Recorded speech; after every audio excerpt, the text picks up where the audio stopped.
All right, so is the PPT open? Are you able to see that as a full screen? No, sir. No, okay.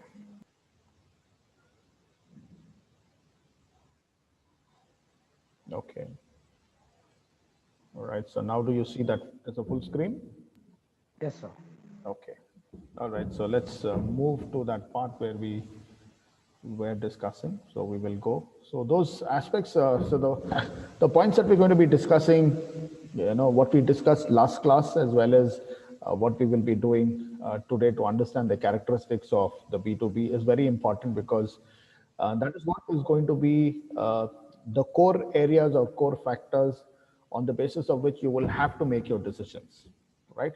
So the end of this module, we will be going into case studies where you will have to take up certain specific instances of B2C companies, and then you might be expected to formulate a business strategy or identify the type of segments that you'd want to cater to, or troubleshoot some of the issues that the B2B companies right now are having. I mean, it could appear in the case as such. So if you need to have a proper understanding to be able to tell that this is the strategy that we will have to follow, or this is exactly why we need to change the solution, or this is what can be done to overcome a problem. So whatever you're going to be explaining will definitely have to be rooted in the background or in the core areas of the B2B. Okay, so that's the fundamental or the core aspects that differentiates the B2B and the B2C. So you should become very aware of it. So those are the technical aspects which form the core of B2B. So we will be discussing all of those. So all these points that we discussed in the last two classes, I think have fairly given you a good understanding, and many of you were able to answer those questions that I asked you about, whether those companies are dealing in the B2B or in the B2C segment. Okay, so these are companies like Omron that we discussed, which have a very specific segment. So they cater to two types of customers. So one type of customers are the B2C, the ultimate final users to whom the entire offering is different, and the way it is promoted, the way it is marketed, the way it is priced, and the way it is sold is largely different compared to the B2C and compared to the B2B. Okay, so we need to look at how it is done in the B2C, and we need to look at how it is done in the B2B. So it could be the same company, and it could be manufacturing the same type of goods, and it could be employing the same marketing and sales representatives to go and take these products to the B2C and the B2C and the B2B market. But the attitude and the orientation with which how these companies manufacture goods, the kind of features that they put into their, or the features that they build into their products, and then how the salesmen and women go about taking the product, what is the script that they use if they have to target the consumer, what are the opening lines with which they start with a consumer, so all of that differs on how they do it in the B2C as well as in the B2B. So whatever they do in the B2C is going to be largely a very different kind of a role and a very different kind of an attitude and a very different kind of a script. So when they deal with the B2B, they have to, wear the garb of becoming a lot more professional. The entire attitude will completely change, and then the script of what they're going to be talking, what they're going to be saying as part of their positioning of making this product available so that it could be used by those companies on large scale usage for their own revenue making and increasing their profits, uh, largely will differ. So you can understand how it's going to be done, so only if you know the core characteristics that differentiates the B2B and the B2C.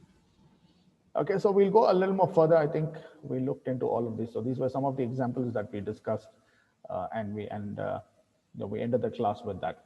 So a medtech company that sells software, medical devices, solutions to healthcare organizations could be a very good example of a B2B company.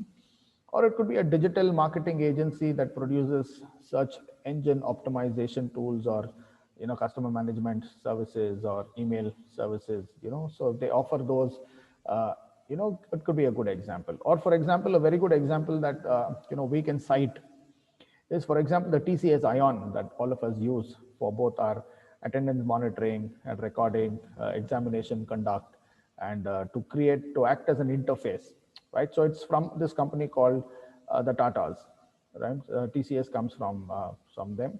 So they make, so the TCS software company manufactures the educational software that helps us to manage the entire education system, right? So that's where. So Christu Jayanti College is the B2B buyer for TCS. So TCS as a company makes different types of softwares for different types of organizations. So they've looked at education as one, prime sector where they could be selling their software solutions to an educational firm, because educational firms also, institutions also will need to manage their day-to-day operations, manage information, manage enormous amount of data that's created, and then also allow access for data both for teachers as well as for students, and acts as an interface, right? So B2B is the Christu Jayanti College is the B2B buyer, whereas TCS is the B2B seller. So the orientation that TCS has when it comes to dealing with educational institutions is a B2B, right? So that's the B2B segment, the market that we see. So a manufacturer that sells products directly, dental practices to hospitals and other equipments also is a good example of a B2B. A startup company that manufactures and table management softwares, all of that could also be, trying to connect the various, entrepreneurial operations in the supply chain, right? So that also could come in as a very good example of a B2B. Okay, so moving further. So these are very important aspects that we need to keep in mind to understand what is that core, or what is that really is at the heart of the B2B process of buying and selling. So we must always keep this in mind and bear this in mind, and also understand very strongly that B2B is not very similar to the B2C. So B2B, companies do not serve the same type of customers. So we must understand, as I told you in the introduction itself, the B2C customer is very different, the B2B customer is very different.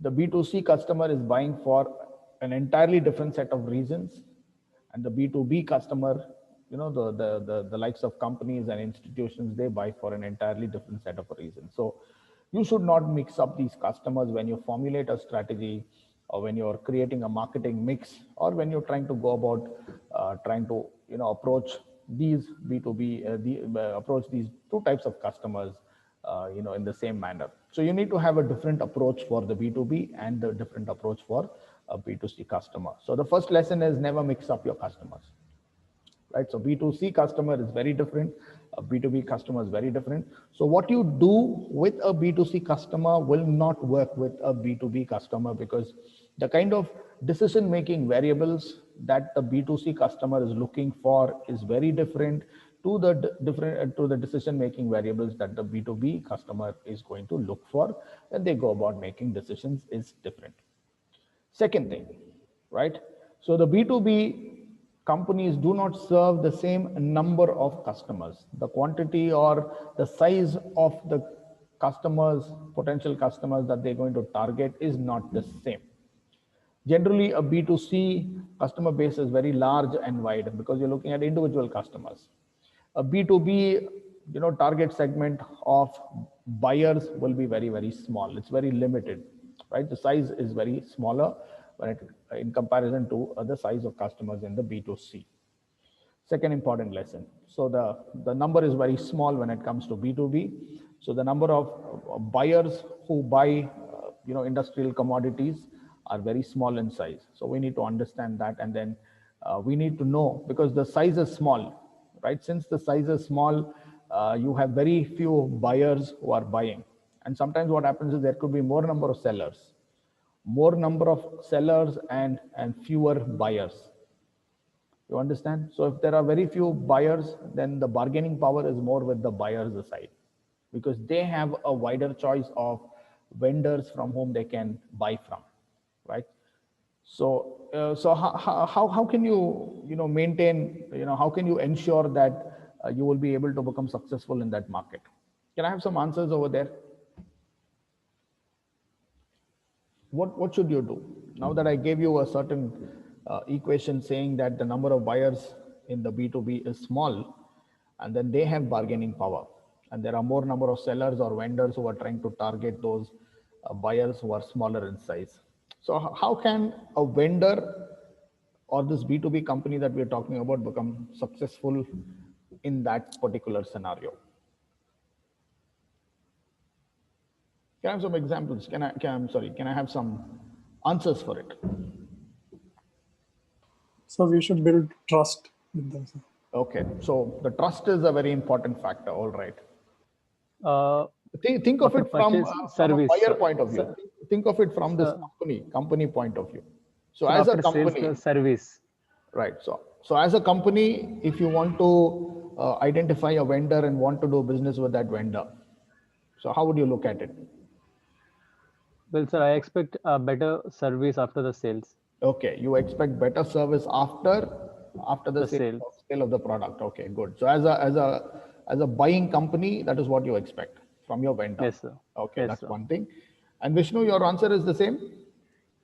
Yes, sir. Trust and reliability. Okay, trust and reliability are two important factors that you will consider if you want to shortlist a vendor. Okay. Any other aspect? So we have to give the quality product, quality Okay, based. quality. Quality is something that you're expecting from your vendor. Okay. Anything that you buy should be of good quality. Okay. Anything else? Durability, sir. Okay, durability. So whatever goods you are buying for your own industrial use, you want that to be durable. Okay. Durable, long lasting. Okay. As a buyer, what do you expect from your vendor? As a buyer, what do you expect from your vendor? Competitive price. Okay, you're expecting a better price from the vendor. You want a competitive price, or sometimes lesser than what is being priced in the market. Okay, competitive price. Yeah, okay. Say that again. Your voice broke. Quality, sir. Quality. Okay, so see, good. So you're looking at quality. Okay. Jade, what would you look for in a vendor? Yes, sir. Jade, what would you look for in a vendor? If you're the Quality and time, sir. Responsiveness. Okay, so timely responsiveness. Okay, you're looking at Yes, sir. quality, timely responsiveness. All right. Melvin Yes, sir. James, what would you expect from your vendor?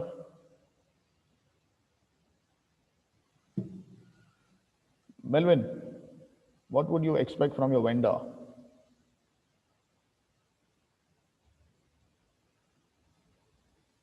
Melvin James is not in class. Yes, sir. Yeah, Melvin, what would you expect from your vendor?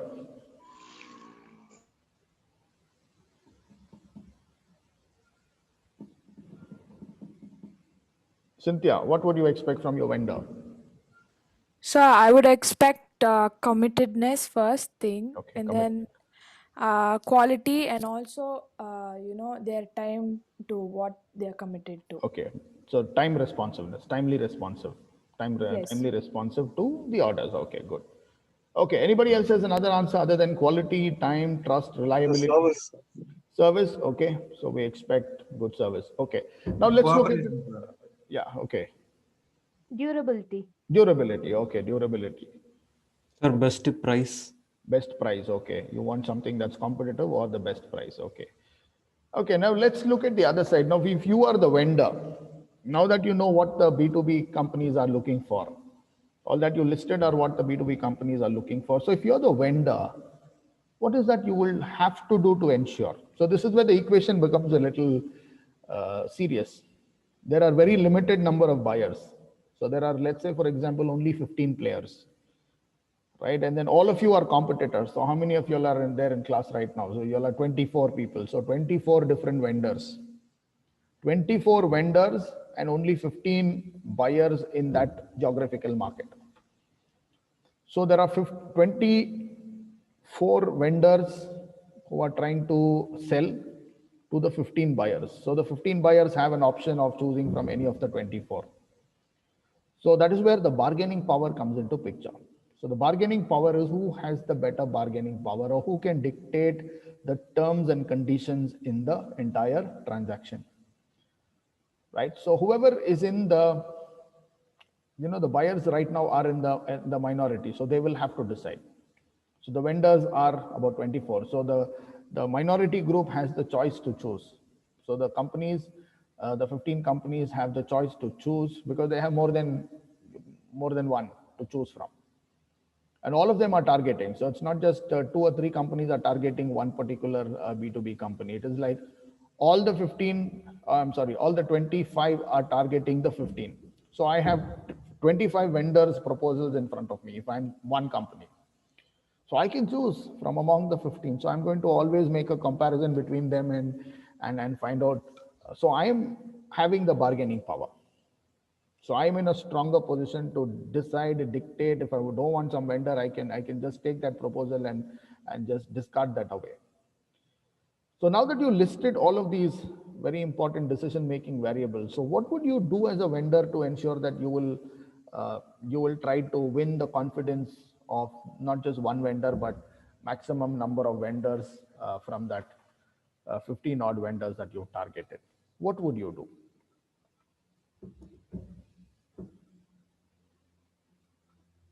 What would you do if you have to?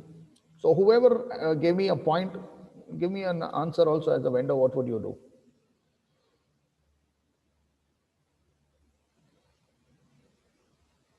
All those who said quality, what would you do as a vendor to ensure that you are giving quality to your company, to the buyer?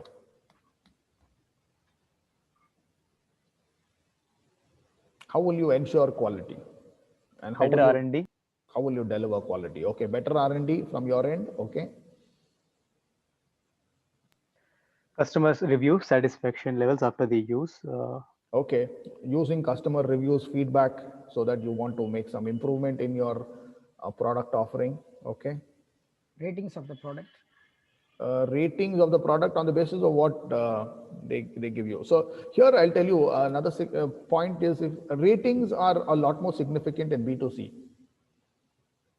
Okay, in B2B, you will very rarely have somebody writing something on the social media or writing some comments. It will not happen. So please remember, that's a very important. That's why I'm telling you that the customer behavior in B2B and B2C is very different. So in the B2C market is where we very often rely on reviews. We very often rely on rating, and very often it is all there for many people to see. It will be there on some website or some, a very neutral kind of a website that collates information on all of this. You will find that on the web very easily. In B2B, it doesn't happen like that. No company puts out such information in public. No company puts out very openly that they are not happy with the vendor and these are the issues that they faced and this is what they were they will not write tales like how the B2C customer usually writes tales like this on Twitter or on Facebook and wants everybody to know about it. So it does not work in the B2B. B2B is entirely different. It's a very closed kind of a market. They're not very open about these things because everybody is playing a professional role, and no information, any information even by chance that you let out also is an information that belongs to the organization that can be used by competitors because they will get to know. So rating concept will not work. Jabin, if you're looking at rating will not work, but feedback will be done through a very qualitative aspect. It will be done very much on a face-to-face kind of a basis, or it will be through a written communication via an email. It will never be available. It will never be written on public domain. It will never be available on any of those, websites that are easily accessible to anybody in the public. So keep that point in mind. Yeah. Anything else? You can compare the products of your competitors, sir. Okay, so as a vendor, what will you do, Mark, if you have to win the confidence of these Yes, buyers? sir, you can compare your product with the product of your competitors and see where you're lacking, sir. Okay, so as a buyer, I will do that because I have 25 proposals in front of me. I can always make some comparison. But as a vendor, what will you do? How will you offer that as a selling proposition? How will you say that I'm better than the rest of the others? Probably by saying I offer better services. Okay, that's what every other vendor is going to say. Every other vendor is definitely going to say that I'm better than the other 24, sellers. Okay, but you have to do a concrete analysis as a vendor. If you want to up yourself in the game of trying to make sure that maximum number of B2B buyers among the 25 will place orders from you, you have to somehow find information about your vendors, right? You have to find about your competitors. Your vendors are your competitors right now. So your co-vendors or those competitors, you'll have to find out about them, find out what their proposal is, what is their product, and then find out the quality of their product, who are the kind of clients to whom they are selling. You have to find out all of that and make some analysis. And then even before the B2B buyer is going to say, look, that particular vendor is like this, he could say, generally what happens is B2B companies will always try to say that I'm getting a better offer from vendor A. So if your vendor C, if you are vendor C and you are targeting this company, the B2B buyer will definitely say, look, I've got a better proposal from A. So why should I consider? See, when A is giving me a better proposal, I have a better deal working out over there. So I don't need. So do something different or better. Okay. So in that case, if you are vendor C, then if you have done your homework about your competitors and if you've actually prepared something well in advance, then you could say, yes, sir, I'm aware that A is offering something like this, but the reason why he's able to offer something like this is because of this. And, I also know about the kind of material or about how they have done. And I have also some instances of how they have not done well. So they've done the same thing and they've sold it to these companies. So you should have some facts and figures and something that you have to showcase and say. But if you don't have anything, you will always ask them, yes, give us also a fairly good chance. Give me an opportunity to serve you once and let me see. After that, you could always decide whether you want to go with A or whether you want to go with C. Give me one opportunity on one particular project. So you could do that because you need to be really smart at this, so that you're able to talk and convince this to your B2B buyer. Very important aspect, all right? Especially when this bargaining power is not on your side. So you remember this, right? When Michael Porter talks about the 5 forces model, right? He talks about 2 types of bargaining powers, right? Bargaining power of customers and bargaining power of suppliers. You understand this? So the bargaining power of suppliers, right? So if you are this vendor, so we're talking about the B2B as the company. So if there are more sellers, bargaining power is with the buyer. If there are fewer sellers, then the bargaining power is with the supplier because the suppliers are few. So here I gave you B2B companies are 15 in number and B2B vendors are 25 in number. So the bargaining power is with the company. But if you flip this, right, if the vendors are only 15, if the buyers are, if the buyers are more, so then the equation really tilts. So the bargaining power will go to the supplier if they are fewer in number. If the suppliers are few and if the buyers are large, then the bargaining power will be with the buyer. So this equation is what decides who is in a better position and who is in a position where they can, actually tilt the favor or try to enforce more. So this equation is something that you must remember. So B2B, going to the third point, B2B, requires strong buyer-seller relationship. So in the B2C, you don't require. A lot of times B2C customers, in the B2C operations, what happens is the seller does not really know the customer very well. I mean, you have a need, you go to a store or you go to a supermarket or you go to any particular seller, you place the order, you buy the product and you go away. Nobody remembers you, right?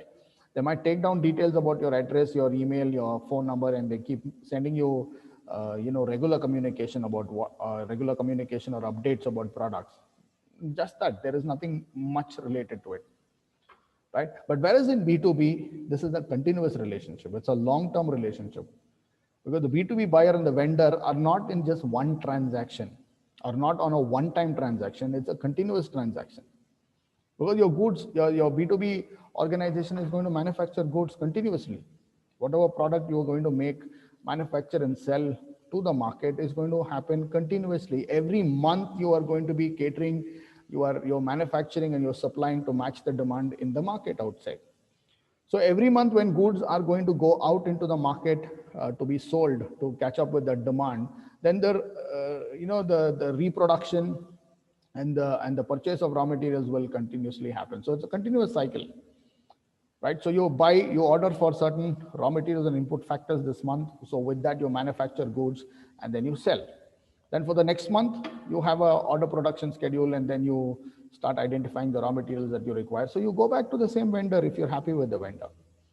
If you're not happy with the vendor, if that vendor has backtracked on the promises, like all of those points that you said, decision-making variables, right? So we are looking for a vendor I can trust, right? So vendor I can trust is very, very important, because I am committing. So as a manufacturing company, I am committing to all my distributors that on this particular day and time, my goods will be available. And my distributors or sellers in the market, in the distribution channel or in the supply chain, are in turn promising to the customers outside, the B2C customers. You understand that the goods will be available. So this is where we make sure that there is a continuous availability of goods in the market.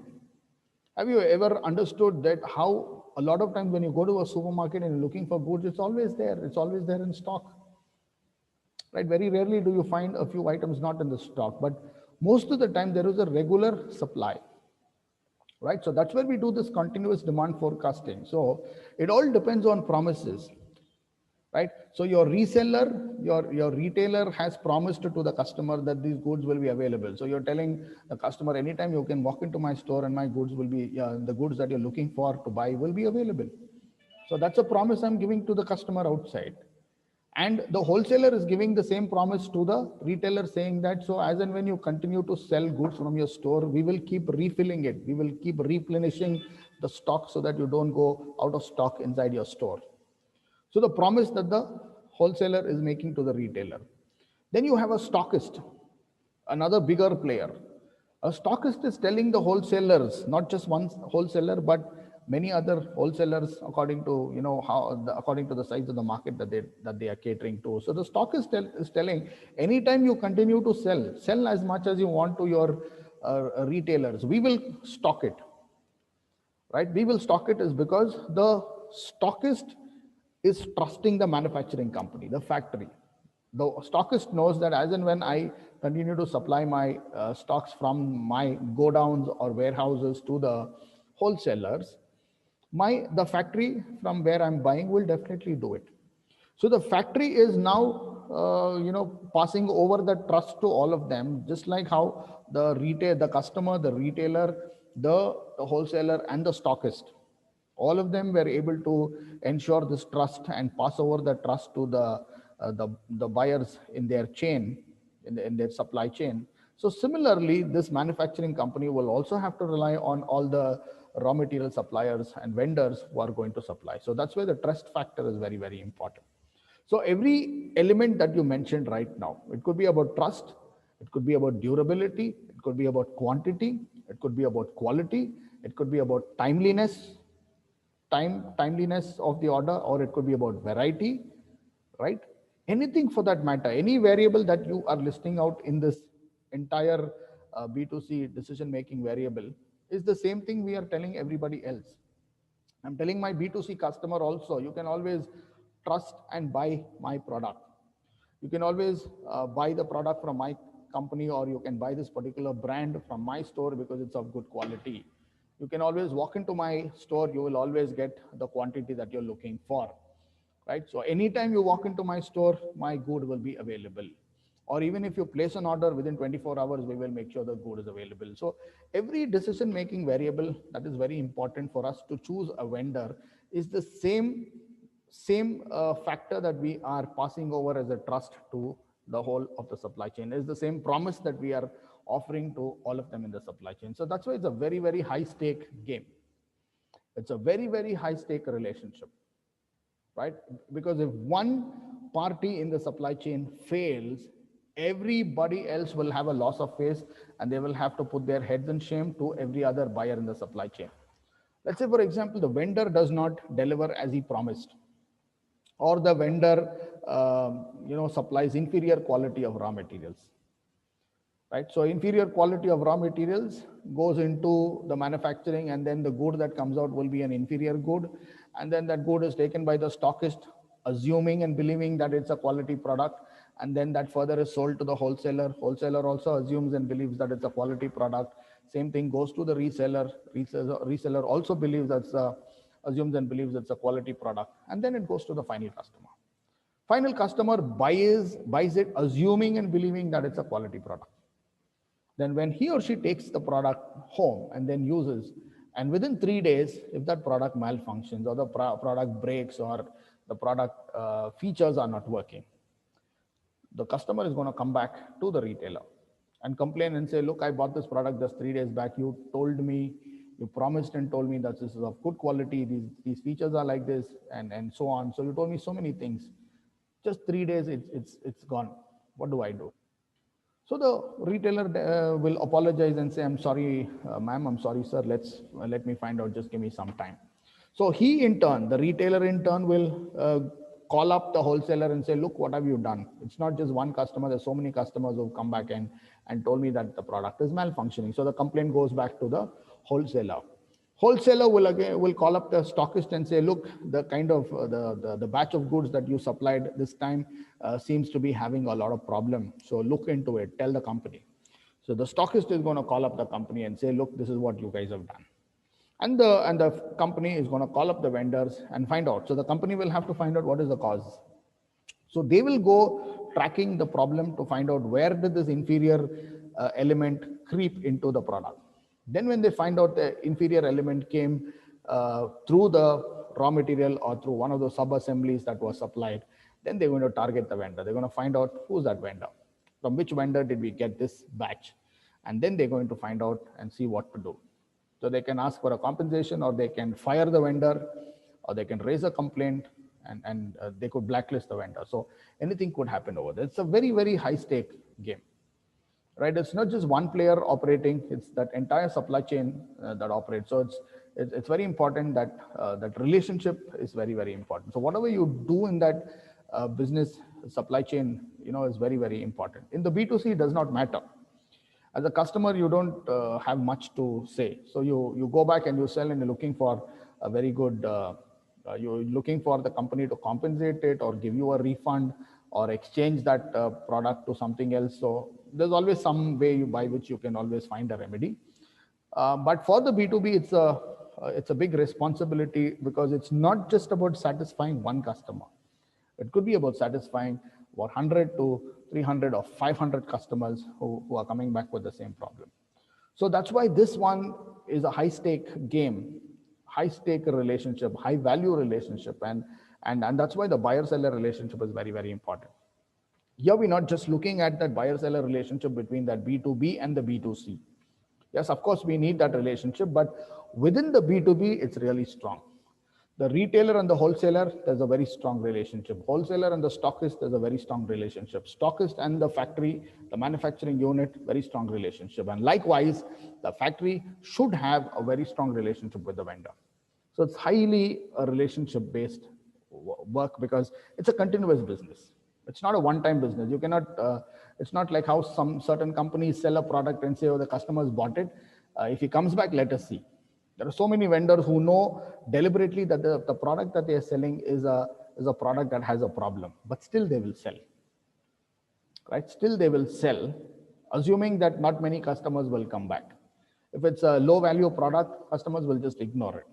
If it's something to do with just about 100, 200, people will ignore, because they say, okay, let's chuck that and get some other brand or some other product. But if it's something of a high value, if it's of a high price, then they will go back asking for a remedy, right? So that's how it works there. So generally in the B2B, when they sell it to the B2C, they generally ignore, thinking that not many customers will come back. But here it's a continuous business. In the B2B channel, it's a very, very continuous relationship. So that's why they need to maintain that strong relationship. Okay, and the fourth point is very important. B2B businesses depend on strong buyer demand for their customers' product. So the demand in the B2B market is largely seen by the demand in the B2C market. So when the demand in the B2C market, the final consumer, if the demand goes up, then automatically the B2B demand will increase, right? A very good example that we saw during was in the last 4 to 5 months of the COVID, right? So why did you find businesses doing low business, or companies doing low business, or manufacturing units were shut, factories were shut, and they were doing just 1/5 of the production of what they were doing every year, every day, right? So the reason why many B2B companies, many companies as well as factories were literally in going through a loss, and they were struggling to maintain their production, struggling to pay their workers, a lot of issues with those factories. Why? Because consumer sentiment was very low, right? Consumer sentiment outside was very low because people were in lockdown, and then they required very few products, and they were not, and many of them lost their jobs, and incomes were reduced. Salaries that they were supposed to get was not there, right? So a lot of issues, all of us understand, right? So all of us understand. So that is the reason why. So the demand, the consumer sentiment and the customer demand in the B2C market was low. So the moment that happens, automatically that is felt in the B2B market. So if the B2B market picks up, so right now we have news saying that in the last 1 month post the unlock 5 that has happened, slowly business is picking up. So if you read some newspapers, you will always find out slowly business is picking up, and you can see that slowly the sales are reaching to pre-COVID levels. So there are many industries that are reporting and saying that the sentiment is really strong, right? So even during this Diwali, festival period, also a lot of companies were able to see buoyancy. They were able to see an increase in sales. They were able to see an increase in demand for commodities. Why this was happening is because consumer sentiment was positive, and there were more customers and consumers who were coming back to the market, and trying to spend money and buy those goods and services that they were buying earlier. So the moment that happened, automatically business picks up. Right? So that's why there is a very strong relationship about how a B2B operates. A B2B will go up only when the B2C market, demand in the B2C market goes up, right? So remember these very important aspects, right? So these are the aspects that really differentiate how a B2B and a B2C operates. So it's largely technical, and it depends on many other factors in the background. So unless and until we understand this core, we will never be able to understand why things happen in the manner they happen in the B2B. Okay, so you see here, this is a table that tells you clear-cut differences between B2B and B2C. Okay, let's look at the first one. So these are your decision-making variables. So that's why I started by saying that the attitude, orientation, role, and the kind of methodology, strategy that we follow in the B2C is very different to how we follow in the B2B. And why there is a difference, these are your points. The first characteristic is sales volume. The volume of sales in the B2B is greater than the volume of sales in the B2C. In B2C, people just buy 1, 2, 3, 5 dozen, that's all, right? In the B2B market, the volumes are large. So when you buy from a vendor, you're actually buying it in tons. You buy 2 tons, 3 tons, or you buy in 500 kilos, 800 kilos, and so on. So because it's for large scale production, right? So the sales volume in the B2B market is larger. Sales volume in the B2C market is smaller. Okay, because the B2B market is buying to manufacture goods that needs to be sold to about 1,000 to more than that customers. Whereas the B2C customer, the sales volume is low because they buy for their own individual consumption or the consumption of their family, right? Sales volume. Second, sales, the quantity that they sell and the quantity that they buy also largely is the same, right? The volume that we sell is the same, the volume that we buy also is same. So the purchase volume, the amount of raw materials, input factors that we buy from the vendors is also is large in number. And similarly, B2C also, the purchase volume is very, very low. Number of buyers. So when we are targeting the buyers, what is the size of buyers in the B2B market? That's why I gave you that example. The buyers are very few in the B2B market because those are those companies that are there only to a specific industry, right? Like for example, if a company has to sell, if there is an iron ore extraction company or an iron ore mining company, right? So you have iron ore as your basic source of raw material that you want to sell. So who are you going to sell? You cannot sell it to everybody. You will have to only sell it to iron and steel industries that are into the processing of ore into steel. So you have to only target iron and steel, manufacturers. So how many iron and steel manufacturers do you have? So the number is very few. Whereas when you look at the B2C market, right, whoever has this particular need is a customer, irrespective of whether where they work, irrespective of gender, irrespective of income, irrespective of professions, irrespective of qualification, irrespective of where they work. For example, when you look at an automobile, you look at a car can be sold to anybody. It doesn't have to be only to those who are in iron and steel business. It is sold to everybody. Television sets are sold to everybody. Electronic goods is sold to everybody. Watches are sold to everybody. Right? Jewelry is sold to everybody. Houses and flats are sold to everybody. Right? Fashion garments are sold to everybody. So the size of the market is large. The B2C market is large. Whereas in B2B, you have to sell only to those who are looking for those components. Right? So only those who require those components, input factors, and raw materials to manufacture goods in turn to be sold to a B2C, you will have to target only them. So that's why the number of buyers are few. And since they are few, the bargaining power is mostly with the buyers. Size of individual buyers, right? Size of individual buyers is larger and size of individual buyers in the B2C is smaller, right? Look at the location.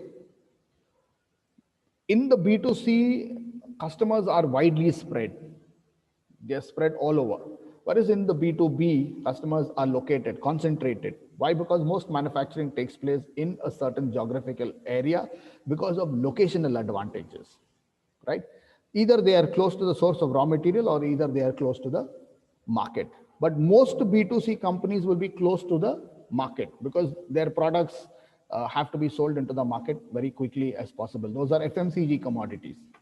Whereas B2B markets, which are located close to the source of raw material, are located wherever raw material is available or wherever they have locational advantages. So mostly they are concentrated in the outskirts, or they're concentrated in areas where there is a huge concentration of deposits of iron ore or deposits of bauxite or any other source of raw material that they require. When it comes to relationship, as I've discussed already, the buyer-seller relationship is very strong and it's very close in B2B. Whereas in B2C, it's very impersonal. It does not, we don't care who comes and who buys, right? So we don't even see the person. We don't even find out who they are, what they are. So he asks for a product, I take it from the shelf and I give it to him, that's it, it's over. The nature of channel. In B2B, it's often direct relationship. It's always a face-to-face relationship. The vendors will have to approach the company. They will have to have a face-to-face discussion. They will have to make a presentation. They will have to show samples of their items that they are planning to sell. They have to make a presentation. They have to show their proposal. Everything is direct face-to-face. Whereas in B2C, it does not matter. An advertisement is enough, where the company and the customer are not meeting. They are only interfacing through an advertisement, or an app could be enough, or a website could be enough, right? Or a telecaller could be enough, or you see something on television, you see that number and you place an order, that is also enough. It's absolutely indirect when it comes to that process. Buying influences. In B2B, there are multiple buying influences because it's a decision-making unit that comprises of many people in the management who make decisions. Whereas in the B2C, it could be single. If you're an individual buyer, if you're buying things for yourself, you're single. It could be multiple, but the multiple does not mean as multiple as we see in the B2B. It could just be your decision makers in your home. It could just be your father, mother, and your brother or your sister. Just with 3 or 4 people, you are able to make that in. That's why we looked at the buying roles last class. Whereas in the B2B, it requires, it's a very, it has multiple people who come into the decision-making process. And I also told you about the sanctioning limit. Every decision maker in the DMU has a certain sanctioning limit. So they have a capacity, they have a certain scope or boundary within which they have to operate. Anything beyond it, they'll have to go and ask their higher ups and get approval and then be able to make a decision, right? So type of negotiations, right? Since it's a long-term relationship, since it's a high-stake relationship, since it's a continuous relationship, since it's also a relationship that relies a lot on trust and reliability. That is the reason why the negotiations are complex. It is not often in one sitting that they take a decision. The company does not make a decision right at the end of the first presentation. They will have multiple meetings, and in every meeting, there will be a different set of aspects that they will have to consider for with the vendor, multiple rounds of negotiation, and then finally come to the closing of the deal. Whereas in the B2C, it does not happen. It could be simple bargaining. Type of negotiation is just a bargaining. And very often that bargaining is settled in just about 5 to 10 minutes, it's done. I mean, if it's you're okay, you say, okay, I'm going to buy, reduce the price.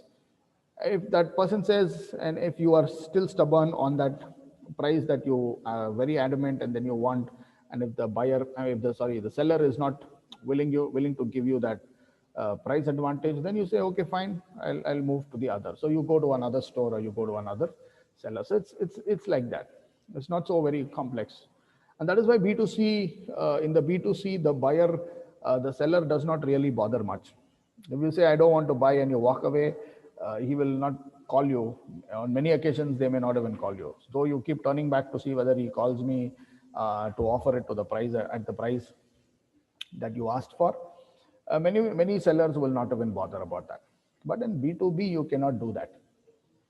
You cannot be hard up with your B2B company, and you say, okay, you as a vendor cannot say if that company does not buy from me, it doesn't matter, I have somebody else, or you can't ignore it. It's a very high stake relationship, and here you cannot have a lot of issues like the ego. Like in the B2B, you will see it's the ego between the buyer and the seller. You are asking for a price, the seller says no, I can't give you, or he offers something much lesser than what you and lesser than what you are expecting, right? So if you're not okay with that, if you're not okay with that price, you walk away. And it's often, you will always feel that, okay, if not him, if not this seller, I have another seller. Now, what is he? I mean, he thinks too much about himself. You might say something like that and walk away. Here, you cannot do that. That's where the bargaining power, when you know that the bargaining power is with the buying company, you have to bow down, you have to budge, you have to go lame, right? So you should allow the company to feel good and great about it, because all the business that you are going to make is going to come from that company. Only if that company places the order and they continuously do it, then only you can do that. So that's why the attitude of these B2B vendors when they approach companies is always very meek, is very polite, is very composed. They're always okay to whatever company says, because they don't want to lose out on that opportunity, right? So that's there. Use of reciprocity. Reciprocity is that two-way communication that is going to take place between the buyer and the seller. So that obviously is going to be really strong and good. So it rests on relationship. The kind of, see, I mean, for most B2B companies, if you look at the vendors who are operating in the market, every vendor is a good vendor today. If, for example, if you have, if some vendor has been in business for about 10 years, he's a good quality vendor. So whatever you have listed, every other vendor is going to offer the same. So if you say, I'm looking for good quality of raw materials, so if you have about 6 vendors, who are there in front of you offering a proposal, all the 6 are of good quality.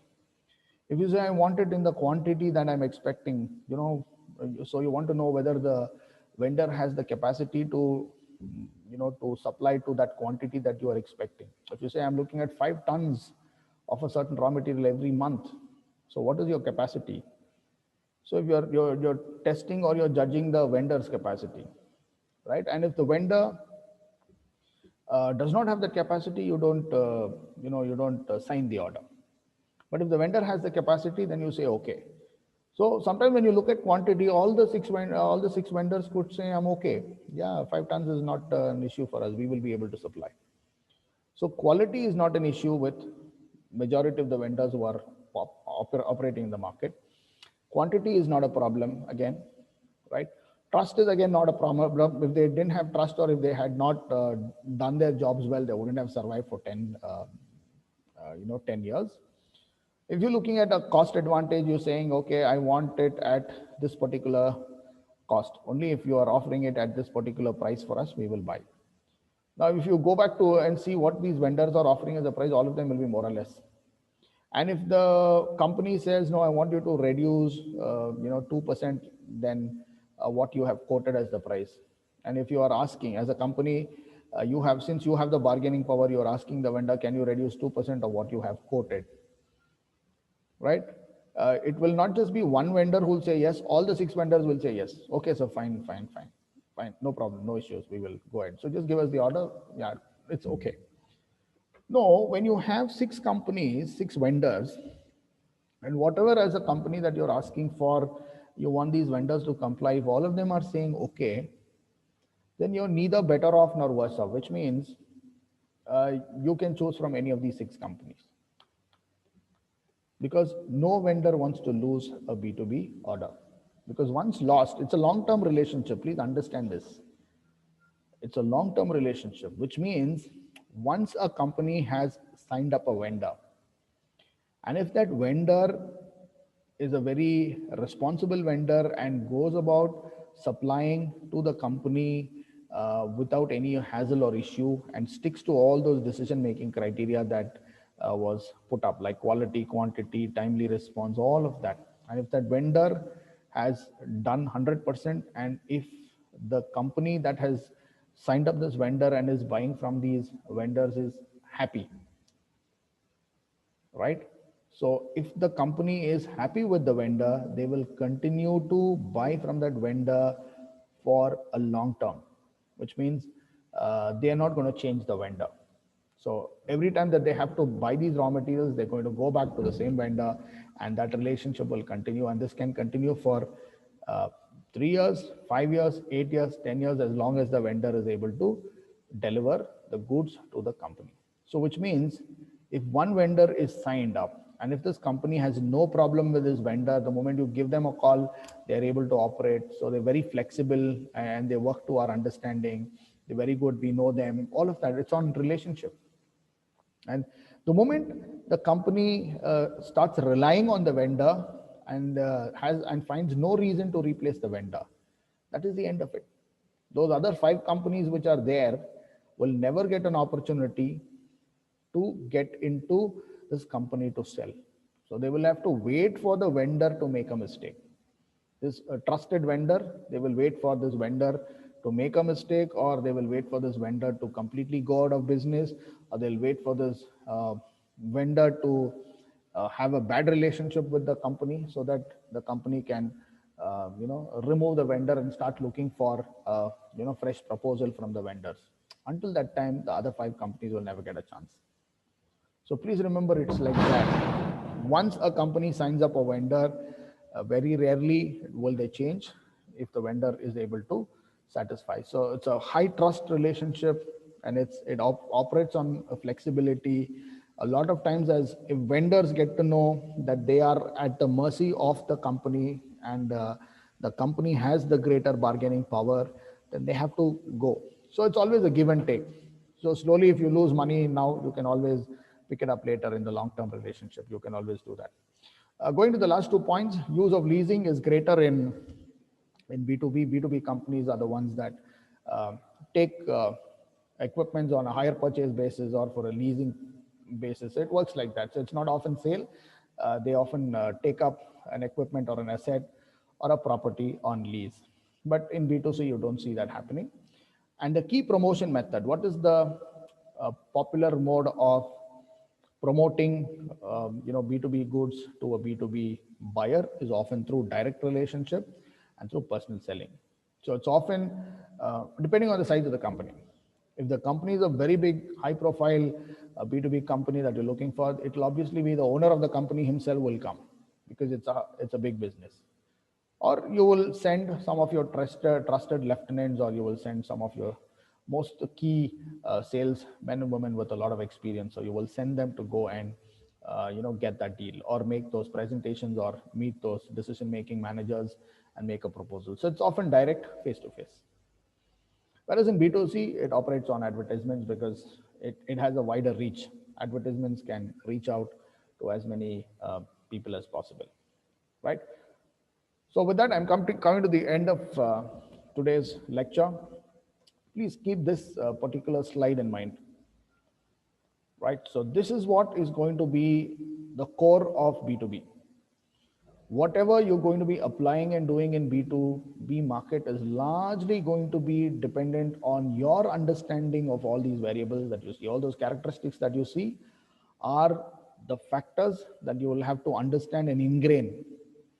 Get it right into your mind and into your DNA if you want to be operating in the B2B, right?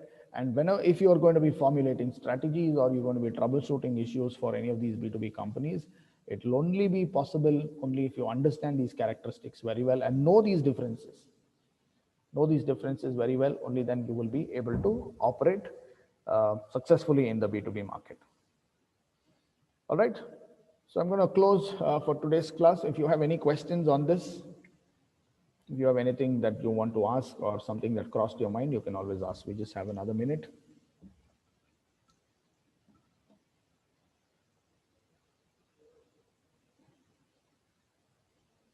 If there are no questions, you can tell me, yes, sir, it's okay, fine. It's fine, sir. Understood? Okay, good.